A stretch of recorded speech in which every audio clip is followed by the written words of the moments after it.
बच्चे लोग शांत रहिएगा।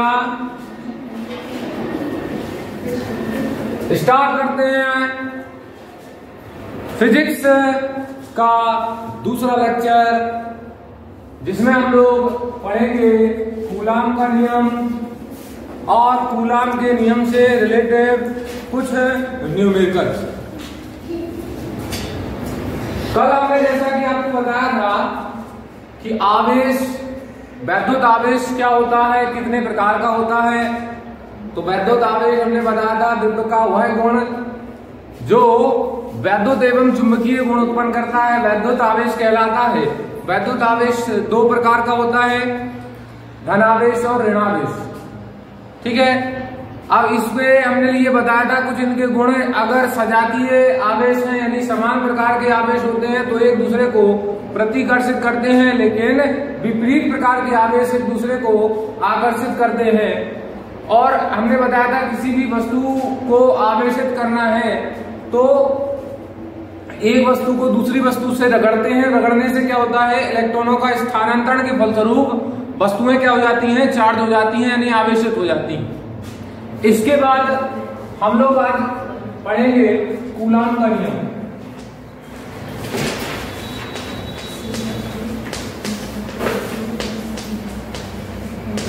देखिए कूलाम का नियम क्या होता है कि यहां पर दो आवेश होते हैं, दो स्थिर बिंदु आवेश हैं, एक Q1 और एक Q2। दो स्थिर बिंदु आवेशों के मध्य एक ये है एक ये है। दो स्थिर बिंदु आवेशों के मध्य लगने वाला आकर्षण या प्रतिकर्षण बल।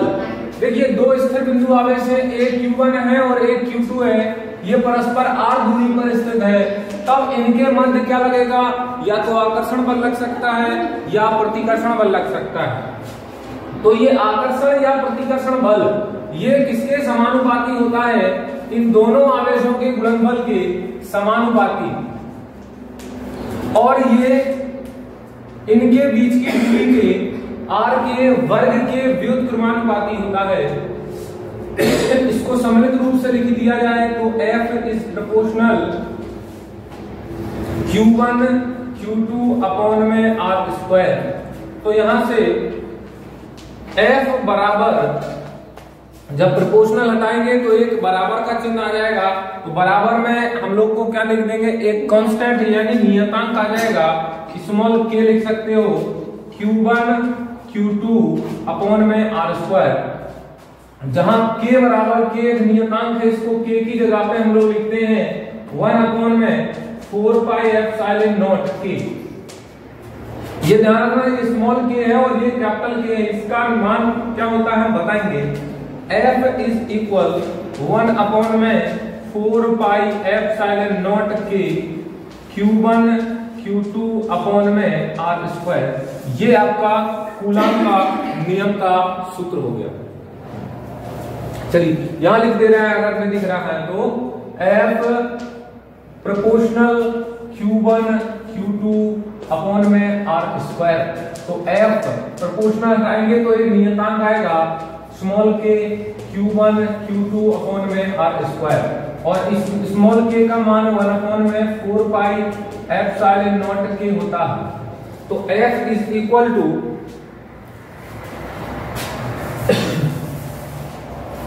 यहां से F बराबर 1 upon 4 pi epsilon not k Q1 Q2 upon में R स्क्वायर।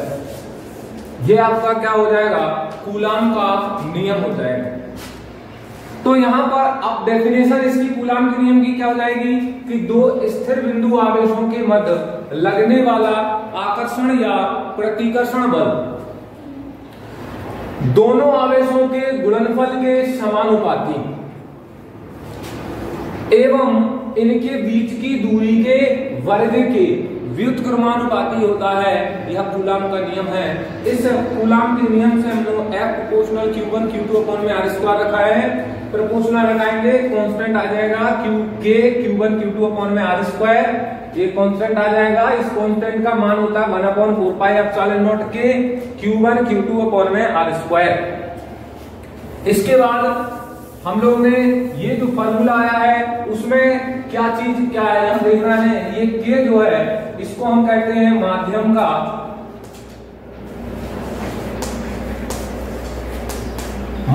का परावैद्युतांक, माध्यम का परावैद्युतांक के है माध्यम का परावैद्युतांक। और यदि इन दोनों के बीच में कोई माध्यम अगर है तो उसका के क्या है, उसका परावैद्युतांक है। और यदि उस दोनों आवेशों के मध्य अगर माध्यम वायु या निर्वात है, यदि माध्यम वायु या निर्वात है तब के का मान 1 हो जाता है।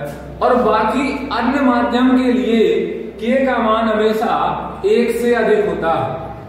निर्वात का मतलब है जहां वायु या कोई भी माध्यम ना हो उसको निर्वात कहा जाता है।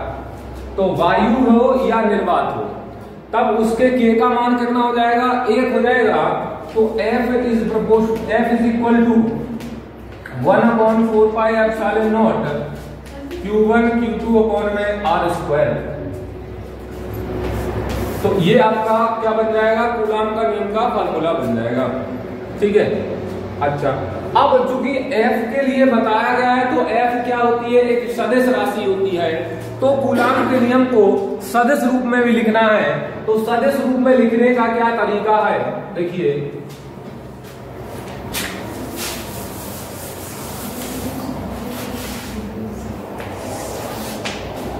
इसको हमने सदिश रूप में लिखना है।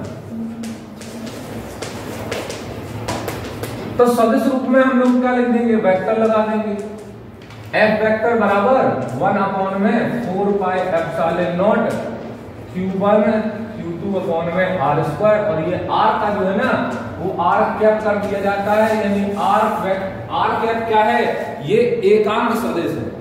अच्छा यहां नहीं दिख रहा है, चलिए यहां लिख दे रहे हैं।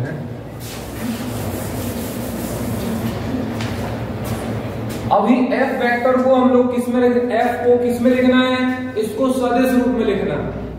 F को सदिश रूप में लिखते हैं तो F vector is equal 1/4 pi epsilon nought Q1 Q2 upon में R स्क्वायर। और यहां पर R कैप कर देंगे। यहां R कैप जो है वो R की दिशा में एकांक सदिश है। एकांक सदिश है। R कैप को हम लोग कह रहे हैं R की दिशा में, R जो है वो क्या है, स्थिति सदिश है। तो R की दिशा में एकांक सदिश, तो एकांक सदिश का ये फॉर्मूला R कैप बराबर होता है R वेक्टर अपॉन में R वेक्टर का मॉड या R वेक्टर अपॉन में R, ये होता है R कैप की जगह। R कैप की जगह अगर यहां रिप्लेस कर दें तो आपके पास F वेक्टर, तो F वेक्टर बराबर 1/4 pi epsilon nought Q1 Q2 upon में R स्क्वायर। और यहाँ R कैप है, R कैप की जगह पे हम लोग ये लिख सकते हैं R वेक्टर अपॉन में R। तो यहाँ R वेक्टर इंटू R क्या हो जाएगा, R स्क्वायर इंटू R क्या हो जाएगा, R क्यूब हो जाएगा। तो इस प्रकार से यहाँ ये कूलाम का नियम सदिश रूप में लिख दिया है। यानी R वेक्टर जो है वो क्या है, ये स्थिति सदिश है। ठीक है, यहां तक कोई दिक्कत, कूलाम का नियम दिक्कत कोई, चलिए इसके बाद हमने आगे कूलाम के नियम के बाद इससे रिलेटेड कुछ क्वेश्चन लगाते हैं।